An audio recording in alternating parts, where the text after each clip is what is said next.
अवधूत चिंतन श्री गुरुदेव दत्त. आज आपण वामनराजचा वर्ष चौथे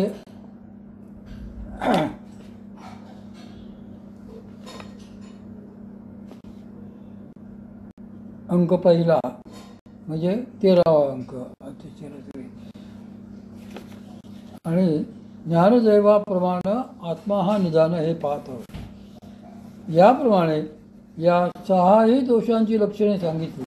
या सहाही अंगभूत दोषांनी पुष्ट झालेली ही आसुरी संपत्ती बलवत्तर असून सापाप्रमाणे दिसावयास लहान परंतु अत्यंत विषारी आहे.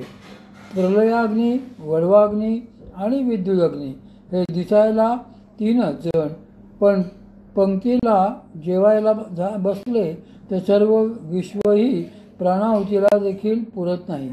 कफ, वात, पित्त हे दोष तीनच, पण ते खवळले असता ब्रह्मदेवाला शरण जाऊन मरण चुकत नाही. त्या तिघाहूनही दुप्पट सामर्थ्याचे हे 6 दोष आहेत. या 6 दोषांनी मिळून या आसुरी संपत्तीची उभारणी केली असल्यामुळे हिची शक्ती काही कमी नाही.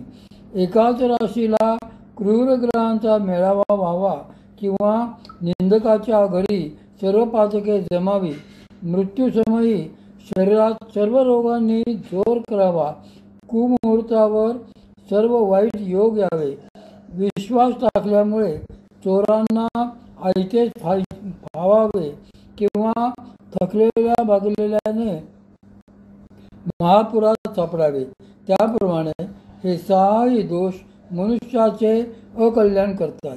शेळीचा मृत्यू ओढवला म्हणजे जशी 7 नांग्यांच्या इंगळीची गाठ पडते, त्याप्रमाणे ज्याच्या नाशाचा समय आला त्याच्या ठिकाणी हे दोष जडतात.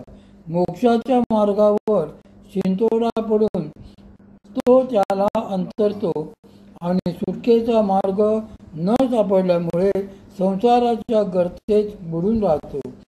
अधम योनीच्या पायऱ्यांनी उतरत स्थावराच्या अगदी तळाच्या योनीला जाऊन पोचतो असो.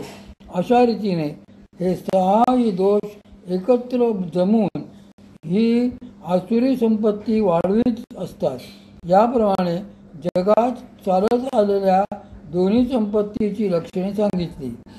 जी सकलभूतांची इति निरावलंबी अव्यक्ती पसरली या आसक्ती भक्तिहीन. ही मंडळी सर्व भूतांच्या हिताच्या दृष्टीने अव्यक्ताची उपासना शक्तीद्वारे करतात, परंतु त्यांच्यात सगुण निर्गुण हा भेद असतो. याचा अर्थ ते सगुणाचा द्वेष करतात असे नाही, परंतु प्रेम करीत नाहीत हे खरे. त्यामुळे ते जरी मला मिळतात तरी त्यांना अडचणी फार येतात.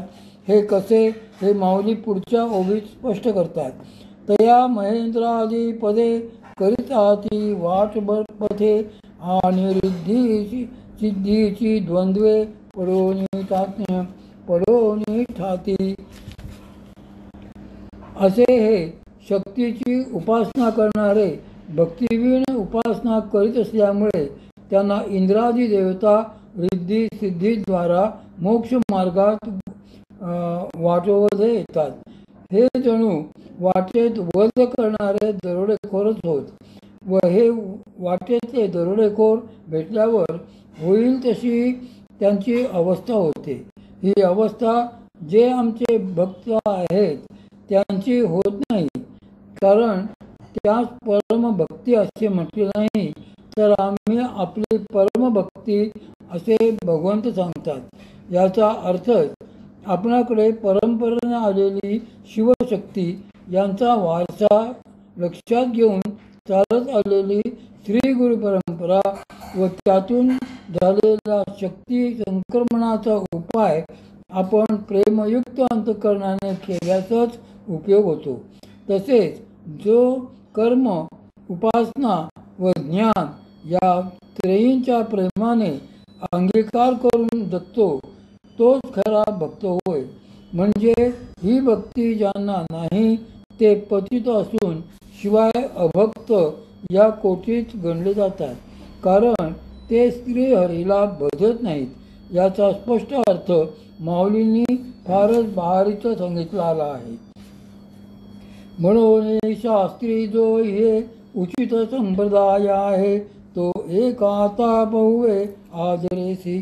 तरी तुहा हे जे पार्था गीता शास्त्र साधले आता, जे